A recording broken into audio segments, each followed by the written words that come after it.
Hello everyone, कैसे हो सब। Welcome to back my channel केमफिज यूनिवर्स। तो हमने न्यूक्लियोफिलिक सब्स्टिट्यूशन रिएक्शन में SN1 एंड SN2 की मैकेनिज्म है उसको डिटेल से स्टडी कर ली थी। अब देखते हैं इनसे रिलेटेड जो एग्जांपल्स हैं उसमें क्या पूछा गया है। तो एग्जांपल 6.6 एंड 7 में SN1 एंड SN2 के लिए रिएक्टिविटी पूछी गई है। 6.6 में अपन को हेलो कंपाउंड के दो पेयर दिए गए हैं, ठीक है, साइक्लिक हेलो कंपाउंड है। और ये पूछा गया है कि SN2 के लिए कौन सा ज़्यादा रिएक्टिव होगा, मोर रिएक्टिव कौन सा होगा। एक पेयर ये है और एक पेयर है उसमें आयोडोब्यूटेन एंड क्लोरोब्यूटेन है, वो दी हुआ, ठीक है। अब देखते हैं SN2 के लिए रिएक्टिविटी अपन ने क्या पढ़ी थी। रिएक्टिविटी ऑर्डर क्या था, first degree, 2 degree and 3rd degree. First degree alkyl halide more reactive होता है क्योंकि स्टेरिक हिंड्रेंस सबसे कम है इसमें। और 3rd degree alkyl halide less reactive होता है SN2 के लिए क्योंकि स्टेरिक हिंड्रेंस ज़्यादा होता है। अब फर्स्ट पेयर में देखो, ये जो कंपाउंड हेलो कंपाउंड ये फर्स्ट डिग्री है, ये 2 डिग्री है, 2 डिग्री कार्बन है नहीं, तो मोर रिएक्टिव कौन सा होगा इनमें, ये इज ए मोर रिएक्टिव, ठीक है। फर्स्ट डिग्री है ना, फर्स्ट डिग्री। अब देखो सेकंड पेयर की अगर बात करें तो यहाँ पर हाइड्रोकार्बन चेन सेम है, तो डिफरेंस किस में है, हेलोजन में। तो यहाँ पर ये देखना कौन सा हेलोजन है, बेटर लिविंग ग्रुप है, ठीक है। तो आयोडीन है क्लोरीन की तुलना में बेटर लिविंग ग्रुप होता है, बेटर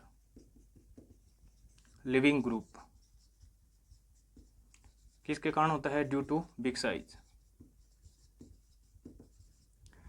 तो मोर रिएक्टिव कौन सा होगा यहाँ पर, आयोडोब्यूटेन,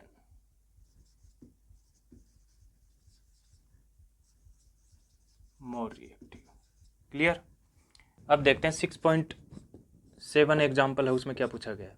6.7 एग्जाम्पल है, 2 पार्ट्स में डिवाइड है। इसके फर्स्ट पार्ट में पूछा गया है कि ब्रोमोब्यूटेन के जो 4 आइसोमर्स हैं उनके लिए SN1 SN2 के लिए रिएक्टिविटी ऑर्डर लिखिए।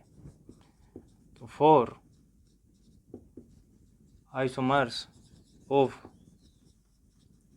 ब्रोमोब्यूटेन, तो फर्स्ट आइसोमर इसका होगा जिसमें 3rd डिग्री कार्बन प्रेजेंट होगा, टर्सरी ब्यूटाइल ब्रोमाइड, ठीक है। और सेकंड इसका आइसोमर हो सकता है ये 2 ब्रोमो ब्यूटेन, और एक आइसोमर ये हो सकता है 1 ब्रोमो 2 मिथाइल प्रोपेन, और एक आइसोमर में हाइड्रोकार्बन चेन है वो स्टेट है नॉर्मल ब्रोमो ब्यूटेन, ठीक है। इंडिकेट करते हैं अपन इनको अल्फ़ाबेट से,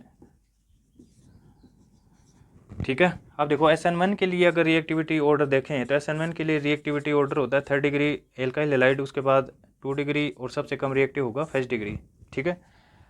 SN1 रिएक्शन के लिए जितना स्टेबल कार्बोकेटाइन जिससे बनेगा, ठीक है, वो एल्काइल हैलाइड उतना ही मोर रिएक्टिव होगा। 3rd डिग्री कार्बोकेटाइन सबसे ज़्यादा स्टेबल होता है, ठीक है, और फर्स्ट डिग्री सबसे कम, तो 3rd degree alkyl halide more reactive होगा।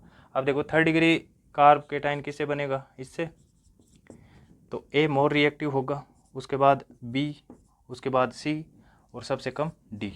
और SN2 की रिएक्टिविटी की बात करें तो SN2 में जो रिएक्टिविटी फैक्टर काम करता है वो स्टेरिक हिंड्रेंस जिसका ज़्यादा होगा वो सबसे कम क्रियाशील होगा, सबसे कम रिएक्टिव होगा। और जिस एल्काइल हैलाइड में स्टेरिक हिंड्रेंस सबसे कम होगा, ठीक है, तो रिएक्टिविटी उसकी SN2 के लिए सबसे ज़्यादा होगी। तो स्टेरिक हिंड्रेंस सबसे कम किस में है, डी में, तो डी सबसे ज़्यादा रिएक्टिव होगा SN2 के लिए, उसके बाद सी, उसके बाद बी, उसके बाद ए, तो इसका अपोजिट आ जाएगा, राइट। अब देखते हैं 6.7 में सेकेंड एग्जाम्पल। तो अपन को हेलो कंपाउंड्स दिए गए हैं, SN1 SN2 के लिए रिएक्टिविटी ऑर्डर है वो लिखना है। तो फर्स्ट एग्जाम्पल में अपने पास 2 फिनाइल ग्रुप और 1 मिथाइल ग्रुप वाला हेलो कंपाउंड है, ठीक है। सेकंड में 2 फिनाइल ग्रुप हैं, थर्ड में 1 फिनाइल 1 मिथाइल ग्रुप प्रेजेंट है, और फोर्थ में केवल 1 फिनाइल ग्रुप प्रेजेंट है। इंडिकेट कर लेते हैं, ये ए है, बी, सी एंड डी। अब SN1 के लिए रिएक्टिविटी ऑर्डर देखें तो 3rd degree, 2 degree, 1st degree, जितना ज़्यादा कार्बोकेटाइन स्टेबल होगा रिएक्टिविटी उसी हेलो कंपाउंड की ज़्यादा होगी। अब देखो यहाँ पर 3rd डिग्री कार्बोकेटाइन किसमें है, इसमें। साथ ही यहाँ पर देखेंगे फिनाइल ग्रुप प्रेजेंट है, तो कार्बोकेटाइन की जो स्टेबिलिटी है वो फिनाइल ग्रुप बढ़ाता है ड्यू टू रेजोनेंस, ठीक है। तो फिनाइल ग्रुप ज़्यादा होंगे तो स्टेबिलिटी ज़्यादा होगी किसकी, कार्बोकेटाइन की, ठीक है। तो यहाँ पर ए सबसे ज़्यादा रिएक्टिव होगा, उसके बाद बी, उसके बाद सी और सबसे कम रिएक्टिव होगा डी। SN2 के लिए रिएक्टिविटी ऑर्डर देखें तो 1st degree, 2 degree, 3rd degree, ठीक है। तो स्टेरिक हिंड्रेंस जिसमें सबसे कम होगा वो मोर रिएक्टिव होगा, ठीक है। तो यहाँ पर फिनाइल ग्रुप बल्कि ग्रुप है तो स्टेरिक हिंड्रेंस ज़्यादा क्रिएट करेगा। डी में सबसे कम स्टेरिक हिंड्रेंस है, सबसे ज़्यादा रिएक्टिव होगा डी, उसके बाद सी, उसके बाद बी, और सबसे ज़्यादा स्टेरिक हिंड्रेंस किस में है, ए में, तो सबसे कम रिएक्टिव होगा SN2 के लिए।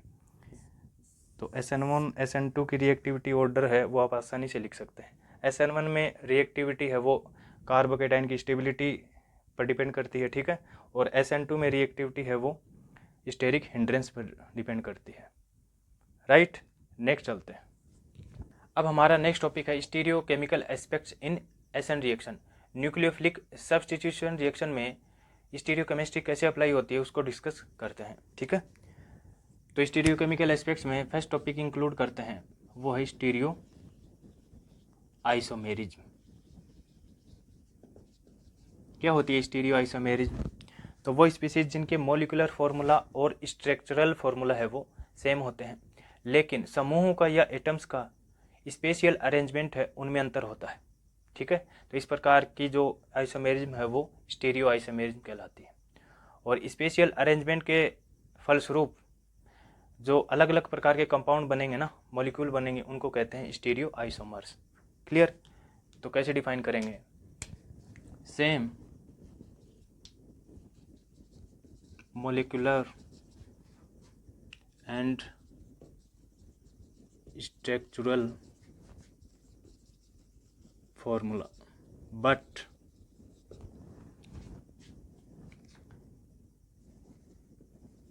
different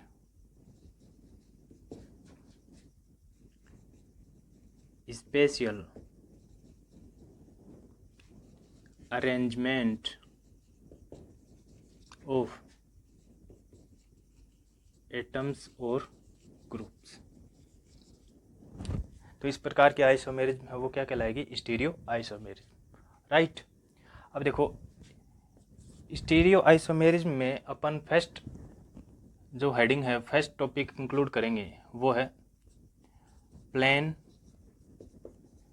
polarised light and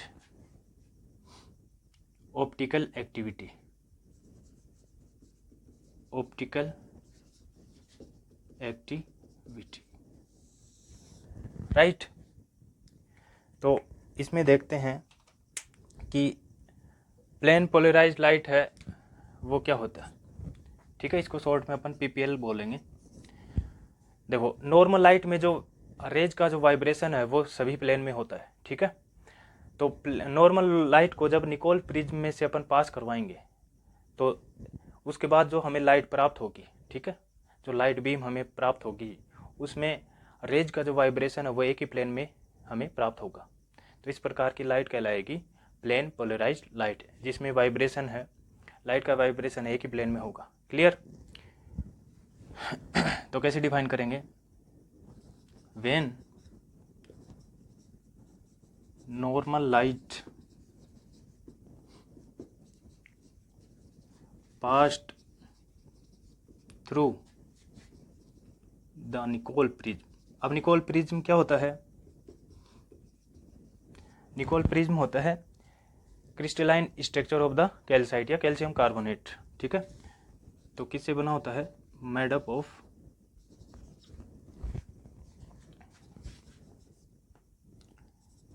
crystalline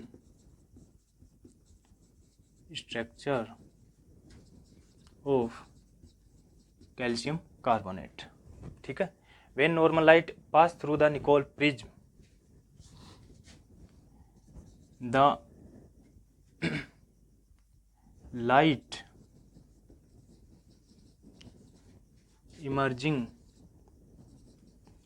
out of it, ठीक है, जो लाइट हमें प्राप्त होगी ना निकलने के बाद, the light emerging out of it consist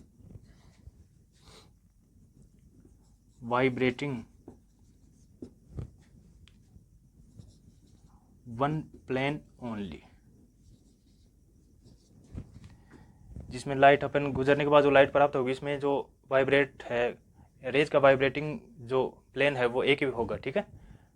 तो सच इस प्रकार की लाइट क्या कहलाएगी, सच ए लाइट बीम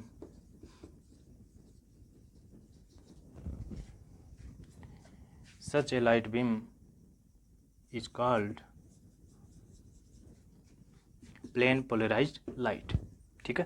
देखो नॉर्मल लाइट में जो वाइब्रेशन है वो सभी प्लेन में होता है, ठीक है। जब इसे निकोल प्रिज्म में से अपन पास करवाएंगे, ठीक है, गुजारेंगे, ये क्या है, निकोल प्रिज्म, निकोल प्रिज्म में से अपन इसको पास करवाएंगे, देन जो लाइट हमें प्राप्त होगी उसमें रेज का वाइब्रेशन है वो एक ही प्लेन में होगा, ठीक है। तो ये लाइट क्या कहलाएगी, प्लेन पोलराइज्ड लाइट, क्लियर। तो नॉर्मल लाइट को निकोल प्रिज्म में से अपन पास करवाएंगे तो कौन सी लाइट प्राप्त होगी, प्लेन पोलराइज्ड लाइट, क्लियर। अब देखो ऑप्टिकल एक्टिविटी किसे कहेंगे, ऑप्टिकल एक्टिविटी किसे कहेंगे, तो वो कंपाउंड जो प्लेन पोलराइज्ड लाइट को घूर्णित कर देते हैं, रोटेट करते हैं, या तो राइट साइड रोटेट करेंगे या लेफ्ट साइड रोटेट करेंगे, तो वो मॉलिक्यूल्स या स्पीसीज है या कंपाउंड है वो क्या कहलाएंगे, ऑप्टिकल एक्टिव सब्सटेंस, ठीक है। तो क्या नोट कर सकते हैं, substances which is rotate the plane polarised light. अब प्लेन पोलराइज्ड लाइट को रोटेट कर सकते हैं या तो राइट साइड यानी क्लॉकवाइज और left side substances which is rotate the plane polarised light is called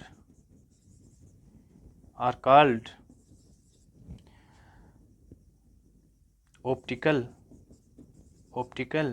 active substances, right. और इसके विपरीत अगर बात करें, जो सब्सटेंस है प्लेन पोलराइज्ड लाइट को रोटेट नहीं करते वो क्या कहलाएंगे, ऑप्टिकल इनएक्टिव सब्सटेंसेस, ठीक है। एंड दिस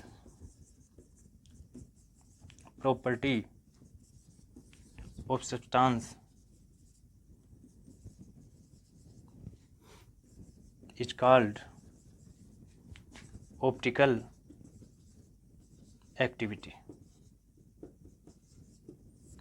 तो ये जो प्रॉपर्टी क्या कहलाएगी, ऑप्टिकल एक्टिविटी। अब देखो अगर सब्सटेंस राइट साइड पीपीएल को रोटेट करेंगे,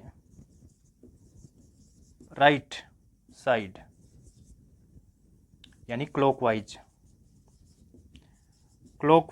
रोटेट करेंगे तो वो सब्सटेंस क्या कहलाएंगे, डेक्स्ट्रो रोटेटरी।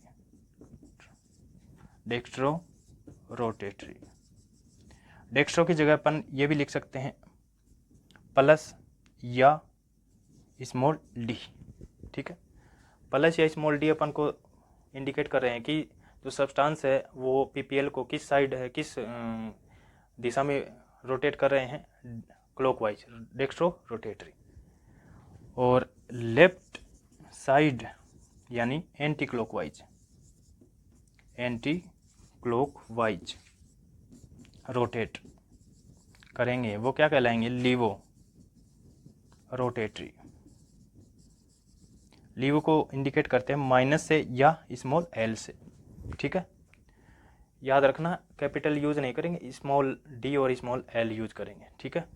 तो डेक्स्ट्रो का मतलब है प्लस और स्मॉल डी, और लीवो का मतलब है माइनस और स्मॉल एल। क्लियर। तो ऑप्टिकल एक्टिविटी है वो समझ में आई, वो सब्सटेंस या मॉलिक्यूल्स जो पीपीएल को रोटेट करते हैं, ठीक है, क्या कहलाते हैं, ऑप्टिकल एक्टिव, और जो नहीं करेंगे वो ऑप्टिकल इनएक्टिव, ठीक है, और ये प्रॉपर्टी कहलाएगी ऑप्टिकल एक्टिविटी। और जो सब्सटेंस पीपीएल को राइट साइड है रोटेट करेंगे वो कहलाएंगे डेक्स्ट्रो रोटेटरी, और लेफ्ट साइड रोटेट करेंगे यानी एंटी क्लॉकवाइज रोटेट करेंगे उनको कहेंगे लीवो रोटेटरी। क्लियर। नेक्स्ट चलते हैं। ऑप्टिकल एक्टिविटी के अंदर एक टॉपिक है स्पेसिफिक रोटेशन, राइट। तो उससे पहले अपन ये जानते हैं कि रोटेशन ऑफ एंगल क्या होता है। तो जो सब्सटेंस प्लेन पोलराइज्ड लाइट को जिस एंगल से राइट साइड और लेफ्ट साइड रोटेट करवाता है वो एंगल कहलाता है रोटेशन ऑफ एंगल। और स्पेसिफिक रोटेशन क्या होगा, स्पेसिफिक रोटेशन, तो इसका एक फॉर्मूला है अल्फा टी डिग्री सेल्सियस, यानी निश्चित टेम्परेचर पर कोई सब्सटेंस है उसका सॉल्यूशन जिसकी कंसेंट्रेशन सी होगी, ठीक है, और एक पोलरीमीटर जिसकी लंबाई डेसीमीटर में। तो अल्फा किसके इक्वल होगा, अल्फा ऑब्जर्व्ड अपॉन में एल इंटू सी। एल क्या है यहाँ पर, देखो अल्फा ऑब्जर्व है जो अपन ऑब्जर्व करेंगे ना एंगल, रोटेशन एंगल, वो एल क्या है, लेंथ ऑफ पोलरीमीटर। जिस पोलरीमीटर में अपन ट्यूब है, ठीक है, ट्यूब में अपन फिल करेंगे ना उसकी डेसीमीटर में लंबाई लेंथ। सी क्या है, कंसंट्रेशन ऑफ सॉल्यूशन, जिस सब्सटेंस का सॉल्यूशन अपन ले रहे हैं उसकी कंसंट्रेशन। क्लियर। अब देखो कैसे कैलकुलेट करते हैं।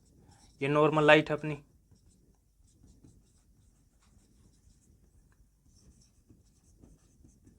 इसको निकोल प्रिज्म में से अपन पास करवाते हैं, तो कैसी लाइट अपन को मिलेगी, प्लेन पोलराइज्ड लाइट पीपीएल। अब पीपीएल को ट्यूब में से अपन पास करवाएंगे पोलरीमीटर ट्यूब में, ठीक है,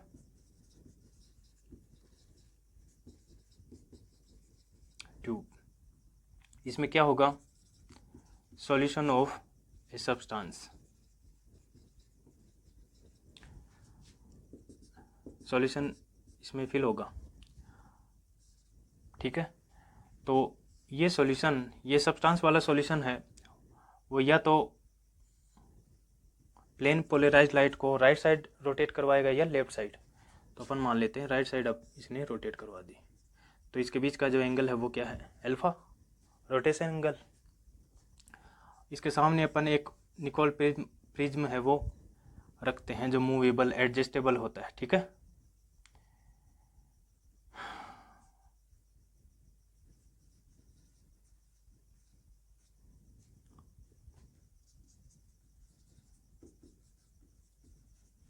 एनालाइजर, ठीक है, और इसको ऑब्जर्व कर सकते हैं अपन,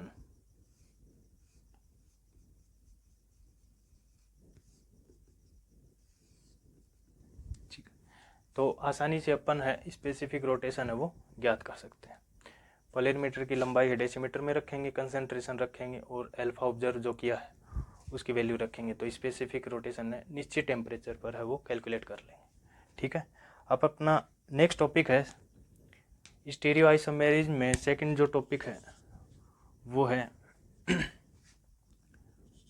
मॉलिक्यूलर एसिमेट्री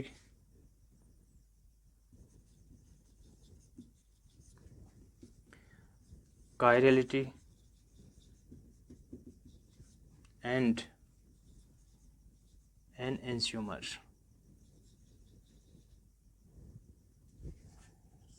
ठीक है, तो first of all molecular asymmetry क्या होती है उसको अपन डिस्कस करते हैं। देखो, जिस मॉलिक्यूल में या ऑब्जेक्ट में, ठीक है, कायरल सेंटर प्रेजेंट होता है। अब कायरल सेंटर क्या होगा, तो यहाँ पर कार्बन की अपन बात करेंगे। तो जिस मॉलिक्यूल में कार्बन है उससे सभी ग्रुप्स और एटम्स हैं वो डिफरेंट टाइप के हैं वो ऐड होंगे। ठीक है, कार्बन की वैलेंसी 4 होती है, तो कार्बन से जुड़े हुए सभी 4 ग्रुप या एटम्स अगर डिफरेंट टाइप के होंगे तो वो कार्बन कहलाएगा एसिमेट्रिक कार्बन। इसी को बोलते हैं कायरल कार्बन या स्टीरियो सेंटर। तो ये कार्बन कहलाएगा स्टीरियो सेंटर या एसिमेट्रिक कार्बन। और इस प्रकार का मॉलिक्यूल क्या कहलाएगा? Asymmetric molecule. क्लियर? तो समझ में आई बात। मॉलिक्यूलर एसिमेट्री क्या हुई? जिस मॉलिक्यूल में एसिमेट्रिक कार्बन या कायरल कार्बन प्रेजेंट होगा वो क्या कहलाएगा? Asymmetric molecule. क्लियर? तो क्या नोट करेंगे? If all the atoms or groups attached to a carbon atom, ठीक है, if all the atoms or groups attached to a carbon atom are different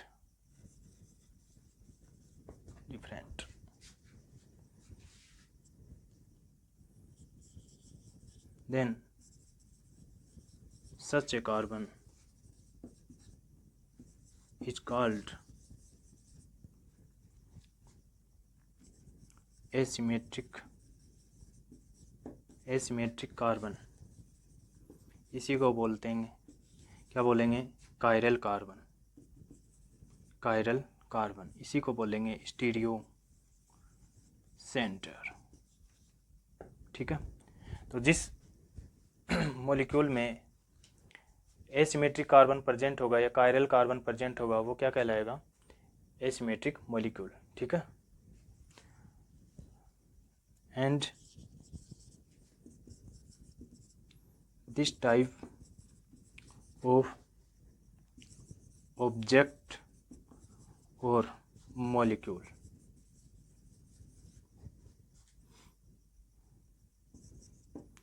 is called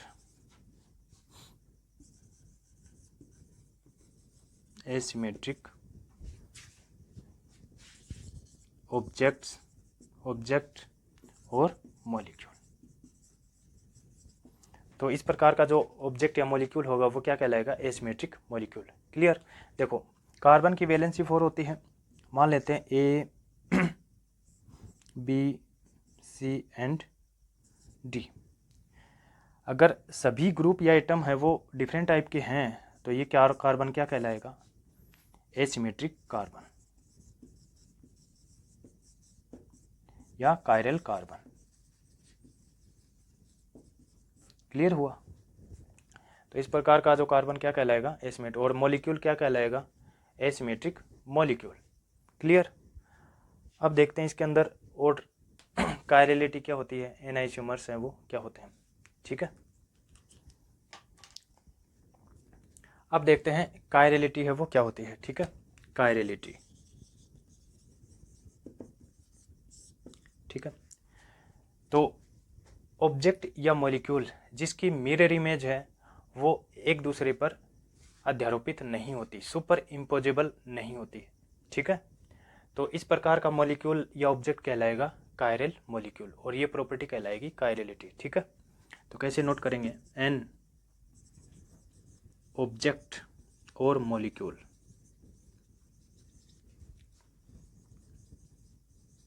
which is not super imposable on its mirror image। ठीक है। किसी object या molecule की mirror image है, उस molecule पर सुपर इम्पोज नहीं हो रही है। ठीक है। तो वो क्या कहलाएगा? मॉलिक्यूल या ऑब्जेक्ट कायरल मॉलिक्यूल और ये प्रॉपर्टी कहलाएगी कायरलिटी। ठीक है। तो एन ऑब्जेक्ट और molecule which is not superimposable on its mirror image is called chiral molecule या object and this type of property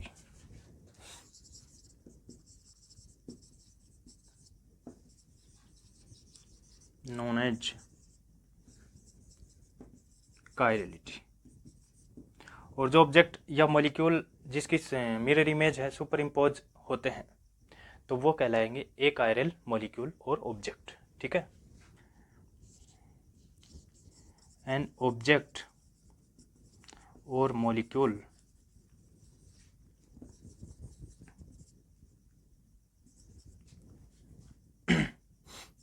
which are superimposable on its mirror image। ठीक है, तो क्या कहलाएंगे? इट्स कॉल्ड अकायरल, ध्यान में रखेंगे अकायरल मॉलिक्यूल। तो अपन शॉर्ट में नोट करेंगे कायरल ऑब्जेक्ट क्या होते हैं, कायरल मॉलिक्यूल क्या होंगे?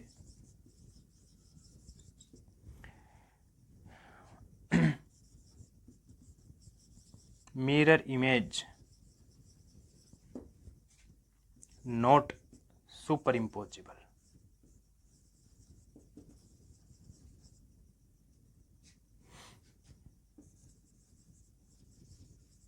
ठीक है, और अकायरल मॉलिक्यूल क्या होंगे?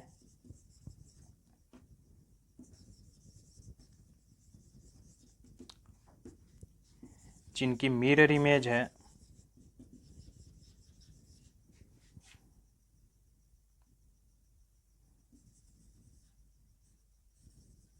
सुपर इम्पोज होगी। ठीक है, तो ये अपन शॉर्ट में याद रखें। तो कायरलिटी समझ में आई? तो जिस ऑब्जेक्ट या मॉलिक्यूल्स की जो मिरर इमेज है एक दूसरे पर अध्यारोपित नहीं हो रही है, ठीक है, सुपर इम्पोजेबल नहीं हो रही है, तो इस प्रकार का जो मॉलिक्यूल या ऑब्जेक्ट कहलाएगा कायरल मॉलिक्यूल, और ये प्रॉपर्टी कहलाएगी कायरलिटी। अब देखो इसका कायरलिटी का एग्जाम्पल है अपना ह्यूमन हैंड। ठीक है, अब देखो अपना हाथ मिरर के सामने रखेंगे तो इसकी मिरर इमेज, ठीक है, तो मिरर इमेज को या तो 180 डिग्री पे घुमा लो या अपना हाथ वो 180 डिग्री पर रोटेट करवा कर ऐसे अपन अध्यारोपित करेंगे तो एक दूसरे पर सुपर इम्पोज नहीं होंगे। ठीक है, अपने हाथ की मिरर इमेज है वो एक दूसरे पर है अध्यारोपित नहीं होगी। ठीक है, तो अपना ह्यूमन हैंड है, अपना हाथ वो क्या होगा? Chiral object. ठीक है, अब अकायरल ऑब्जेक्ट क्या होते हैं? जो जिनकी मिरर इमेज एक दूसरे पर अध्यारोपित हो सकती हैं, जैसे स्फीयर है, ठीक है,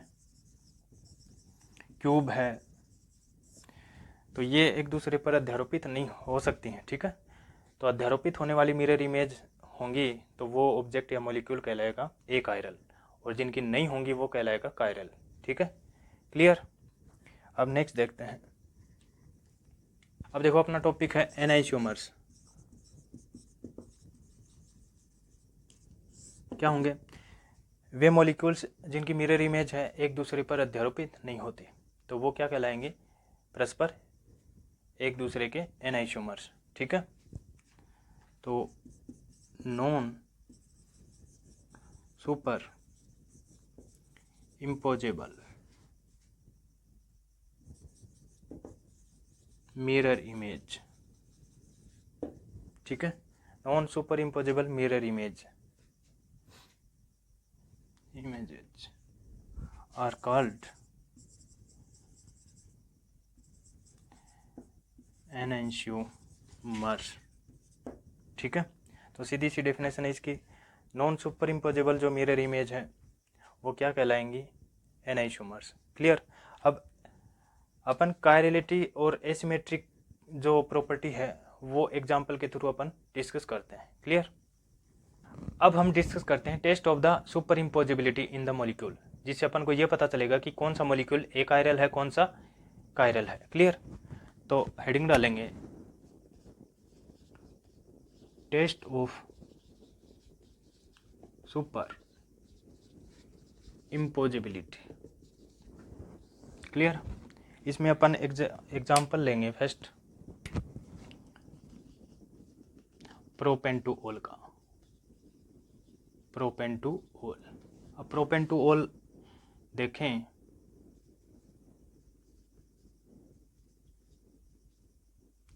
ठीक है, ये मॉलिक्यूल होता है। अब देखो इसके अंदर प्रोपेन टू ऑल में कायरल एटम है क्या, कायरल कार्बन है क्या?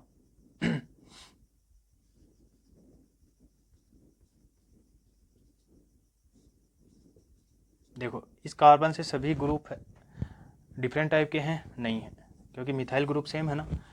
तो ये जो कार्बन है वो ये कायरल कार्बन होगा, ठीक है, कायरल नहीं होगा। तो मॉलिक्यूल क्या होगा? सिमेट्रिक मॉलिक्यूल, न कि एसिमेट्रिक मॉलिक्यूल, ठीक है। अब देखो इसकी अगर मिरर इमेज देखें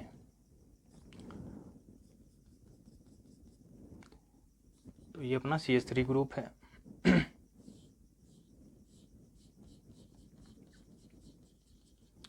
ये अपना CH3 ग्रुप है, ये हाइड्रोजन है प्लेन में, ठीक है, और ये OH ग्रुप है।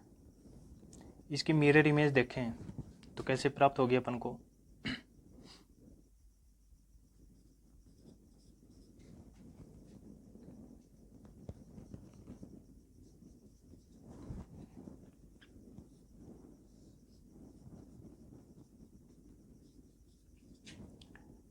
यही होगी ना इसकी मिरर इमेज। A और B परस्पर क्या है? मिरर इमेज है एक दूसरे की। अब देखो इस मिरर इमेज को 180 डिग्री पर रोटेट करवाएं, ऐसे थोड़ी ना अध्यारोपित करेंगे, 180 डिग्री पर रोटेट करवा के। तो कैसे प्राप्त होगा, कौन सा मॉलिक्यूल प्राप्त होगा? इसमें कॉन्फ़िगरेशन कैसा होगा बॉन्ड का? तो ये जो बॉन्ड है वो इस साइड आएगा, CH3, ठीक है, और ये इस साइड आएगा, हाइड्रोजन इस साइड। अब देखो A और C को देखो, अब A और C एक दूसरे पर अध्यारोपित हो सकते हैं, तो ये जो मॉलिक्यूल है वो क्या है? प्रोपेंटोल क्या है?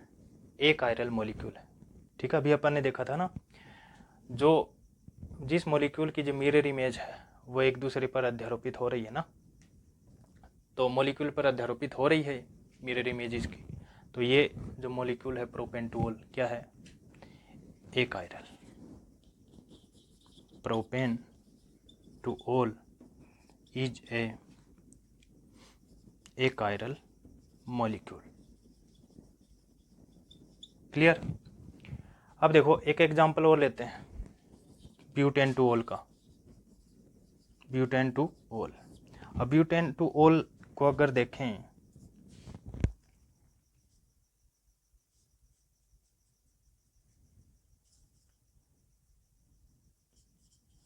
तो ब्यूटेन टू ऑल में जो ग्रुप होगा, सभी ग्रुप होंगे वो क्या होंगे? डिफरेंट टाइप के होंगे। तो ये कार्बन क्या है? कायरल कार्बन, ठीक है, कायरल से एंटर है। और अगर टेस्ट करना चाहें तो इसकी मिरर इमेज कैसी बनेगी?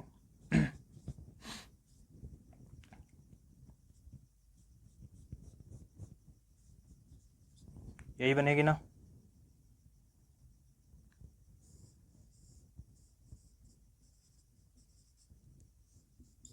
ठीक है, इसकी मिरर इमेज ये बनेगी। अब इसकी मिरर इमेज को 180 डिग्री पर रोटेट करवाएंगे, तो जो देखो ये मॉलिक्यूल A है, ये B है, तो A B क्या है? एक दूसरे की मिरर इमेज है। अब इसकी मिरर इमेज रोटेट करवाएंगे, ठीक है, देखते हैं फिर सुपर इम्पोज है कि नहीं, ठीक है।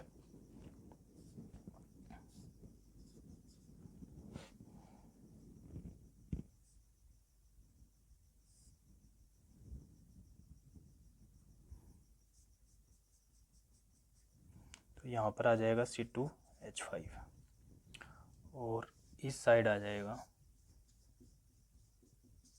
मिथाइल ग्रुप, क्लियर, और यहाँ पर हाइड्रोजन। अब देखो A और C मॉलिक्यूल देखो, इसकी मिरर इमेज है ना, इसको 180 डिग्री पर रोटेट करवा के फिर अध्यारोपित करवाएंगे। तो A और C क्या है? एक दूसरे पर अध्यारोपित हो सकती हैं क्या? नहीं हो सकती, सुपर इम्पोजेबल नहीं हो सकती, not superimposable to each other.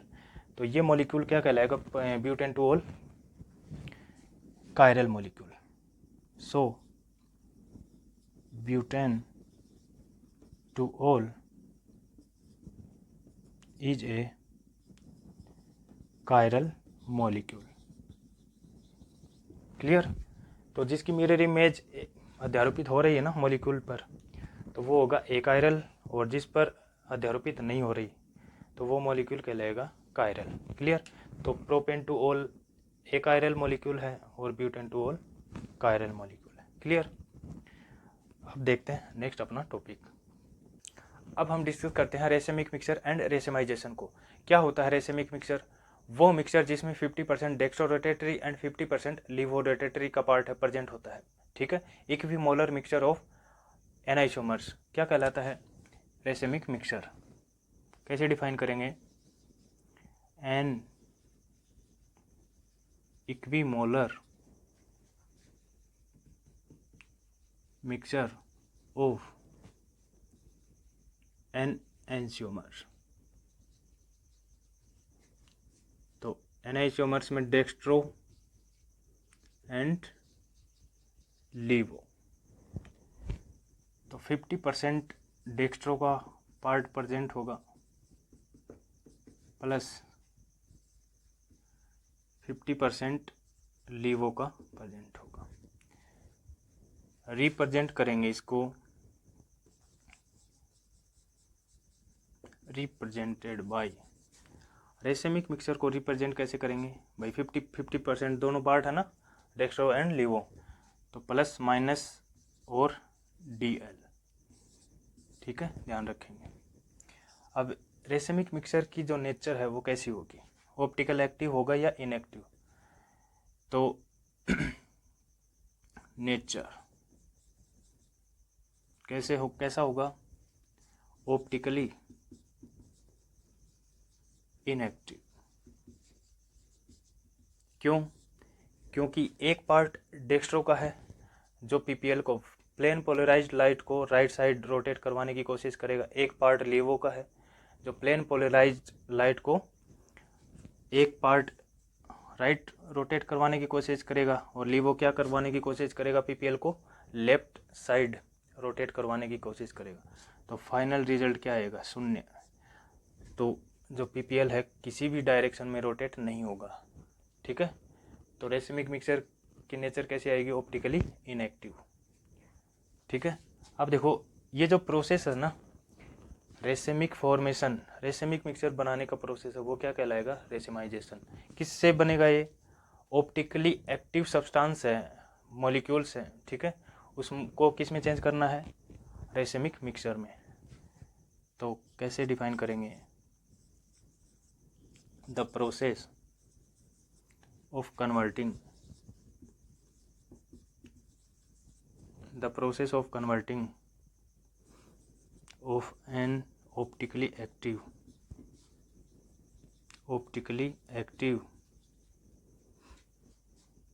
compounds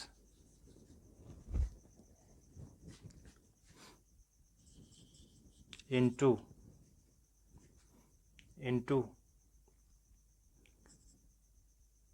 anisomers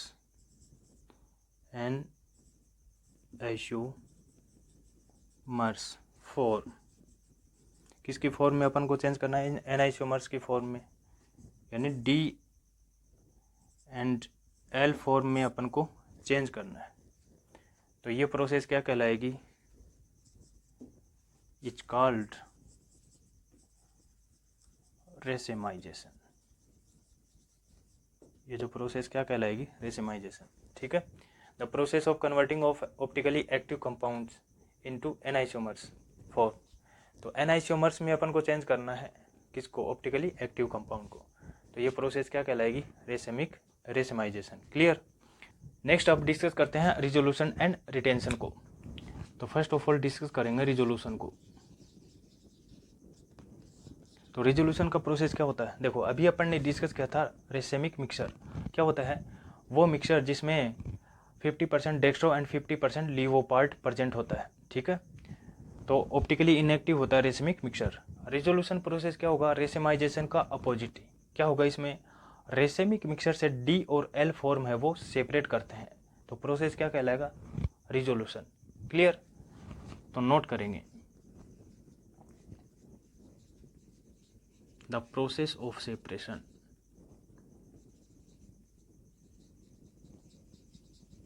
the process of separation of racemic mixture into D और L forms, या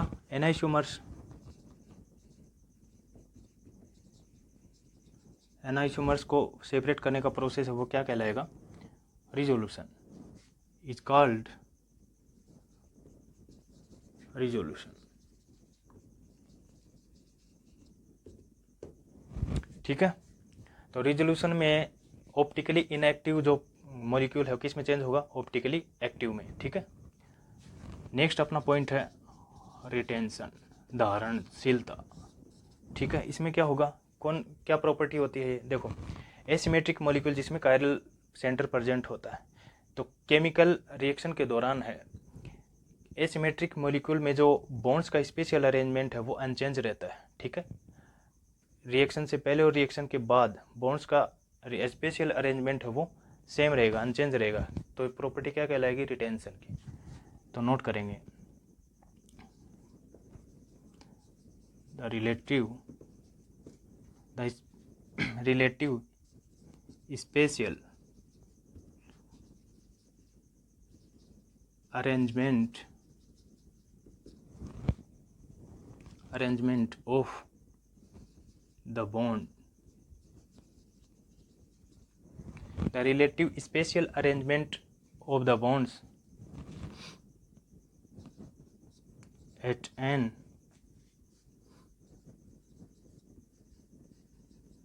asymmetric center in a chiral molecule। ठीक है, the relative spatial arrangement of the bonds at an asymmetric center in chiral molecule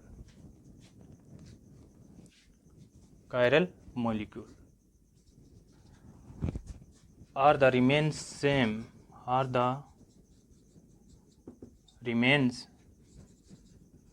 same before and after the chemical reaction। तो this property, ये property क्या कहलाएगी, this property is known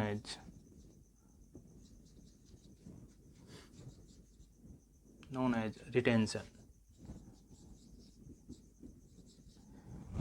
तो bonds का spatial arrangement है वो unchange रहेगा chemical reaction से पहले और बाद में। ठीक है, क्या कहलाएगा, रिटेंशन। देखो इसको ऐसे समझते हैं, एक कायरल मॉलिक्यूल है ए बी एंड सी और ये ग्रुप है कोई एक्स। ठीक है, लिविंग ग्रुप है, इसकी रिएक्शन अगर वाई के साथ करवाएं तो जो special arrangement of the bond है वो अपनी जगह रहेगा, सेम रहेगा। ठीक है, अनचेंज रहेगा।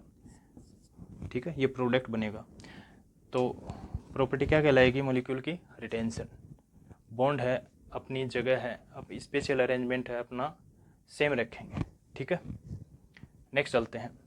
नेक्स्ट ये देखते हैं इन्वर्जन, रिटेंशन एंड रेसिमाइजेशन जो प्रोसेस है एक एसिमेट्रिक मॉलिक्यूल में वो कैसे प्रोसीड होता है। ठीक है, देखो कोई एसिमेट्रिक मॉलिक्यूल है जिसमें कायरल सेंटर प्रेजेंट है, तो केमिकल रिएक्शन के दौरान बॉन्ड्स का क्लीवेज होगा और बॉन्ड फॉर्मेशन होगा। तो एसिमेट्रिक मॉलिक्यूल है, प्रोडक्ट जब बनाएगा 3 प्रकार से प्रोडक्ट है वो क्रिएट कर सकता है, बना सकता है। कैसे, देखो इधर एक एसिमेट्रिक मॉलिक्यूल है,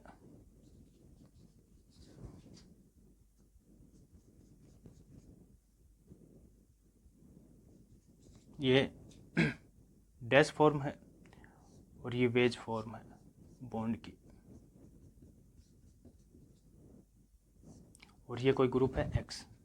अब देखो ये एसिमेट्रिक मॉलिक्यूल है, इसकी रिएक्शन अपन करवाते हैं फर्स्ट ऑफ ऑल वाई से।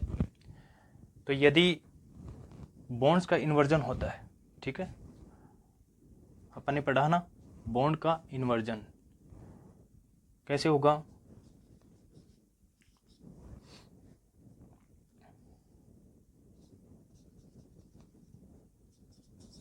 ये इधर आ जाएगा, ठीक है,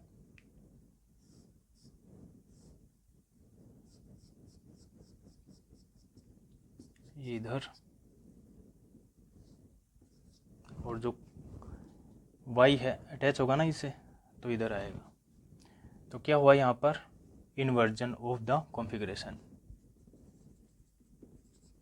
इन्वर्जन प्रोसेस हुआ। क्लियर। यदि y के साथ रिएक्शन करवाएं तो कौन सा प्रोसेस हो रहा है, अगर बॉन्ड्स का इन्वर्जन हुआ तो प्रोसेस क्या हुआ, इन्वर्जन प्रोसेस, ठीक है।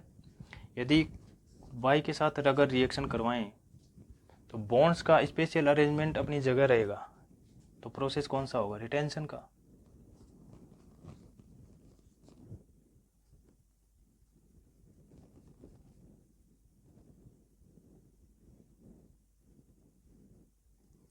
स्पेशल अरेंजमेंट है वो सेम रहेगा।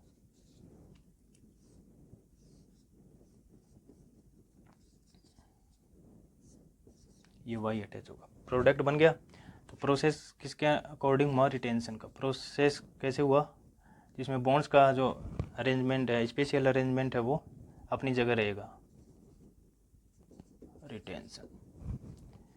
अगर वाई के साथ रिएक्शन करवाएं तो यदि 50% रिटेंशन और 50% इन्वर्जन होगा तो कैसा प्रोडक्ट बनेगा, रेशमिक मिक्सचर, ठीक है, रेशमाइजेशन का प्रोसेस होगा, रेशमाइजेशन। कैसे, मान लेते हैं इसको ए नाम दे देते हैं, इसको बी। तो ए और बी है वो 50-50% बनेगा, 50% ए यानी इन्वर्जन ऑफ प्रोसेस और 50% कौन सा प्रोडक्ट बनेगा, रिटेंशन वाला। तो प्रोसेस क्या कहलाएगी, रेशमाइजेशन, ठीक है। तो 3 प्रकार से प्रोडक्ट है वो बना सकता है एसिमेट्रिक मॉलिक्यूल। क्लियर। नेक्स्ट चलते हैं, अब देखते हैं for SN1 reaction and SN2 reaction है उसमें कौन सा प्रोसेस अप्लाई होगा। तो SN1 रिएक्शन की अगर बात करें तो इसमें कार्बोकेटाइन का फॉर्मेशन होता है। तो कार्बोकेटाइन की स्ट्रक्चर है वो प्लेनर होती है, जिसमें न्यूक्लियोफाइल का अटैक जो होगा, ठीक है, न्यूक्लियोफाइल का अटैक होगा वो किसी भी डायरेक्शन से हो सकता है। क्लियर। तो ऑप्टिकली एक्टिव एल्काइल हैलाइड अगर होगा तो SN1 रिएक्शन में जो प्रोसेस होगी वो रेशमाइजेशन की, ठीक है, रेशमिक मिक्सचर फॉर्म होगा प्रोडक्ट के फॉर्म में, ठीक है। तो नोट करेंगे SN1 reaction of optically, SN1 reaction of optically active alkyl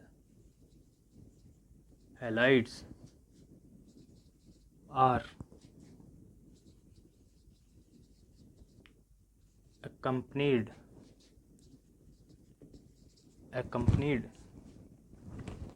by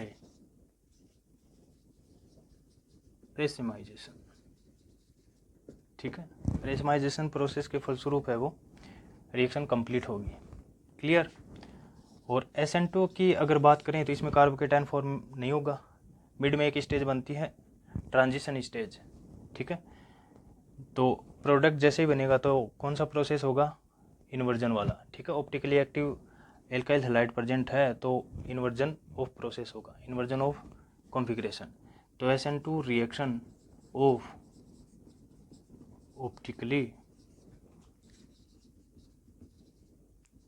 optically active alkyl halides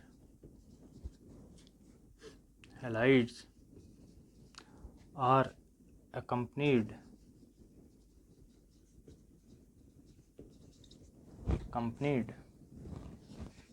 by inversion of configuration,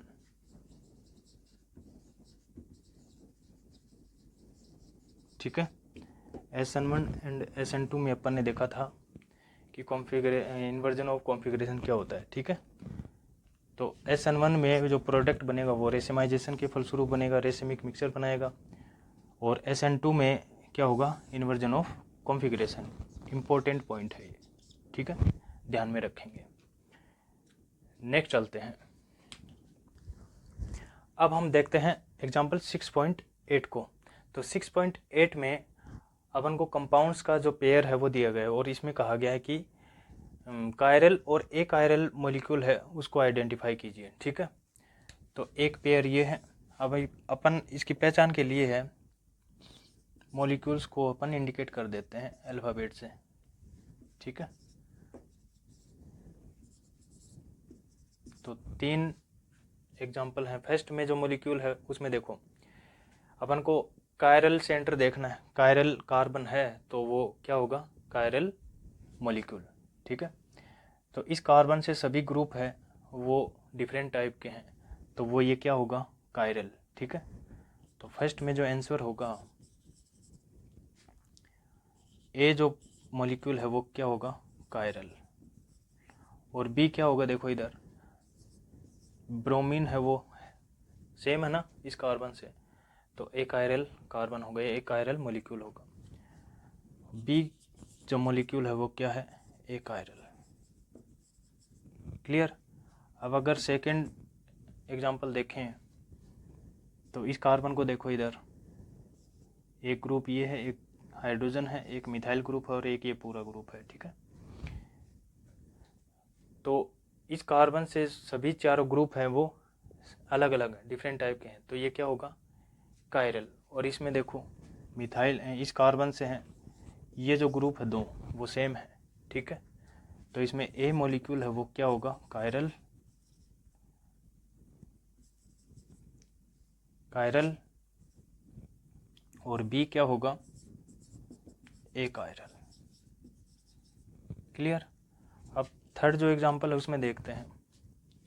ये जो कार्बन है एक ये ग्रुप, एक ये ग्रुप और एक इथाइल ग्रुप, तो ये कौन सा कार्बन है, कायरल कार्बन, तो मॉलिक्यूल क्या होगा, कायरल, ठीक है। सेकंड देखते हैं। अब ये जो कार्बन है इसमें देखें तो एक ये ग्रुप है और हाइड्रोजन सेम हो गए ना, और एक ब्रोमीन ग्रुप है, ब्रोमाइड ग्रुप, तो ये कार्बन क्या होगा, ए कायरल। बी जो मॉलिक्यूल है इसमें क्या होगा, ए कायरल, ठीक है। तो समझ में आई बात। तो अपन कंपाउंड को देख के उसकी पहचान कर सकते हैं कायरल है या ए कायरल, ठीक है। आगे केमिकल रिएक्शन वाला पार्ट है वो नेक्स्ट लेक्चर में अपन प्रोसीड करेंगे। तब तक के लिए थैंक यू, टेक केयर।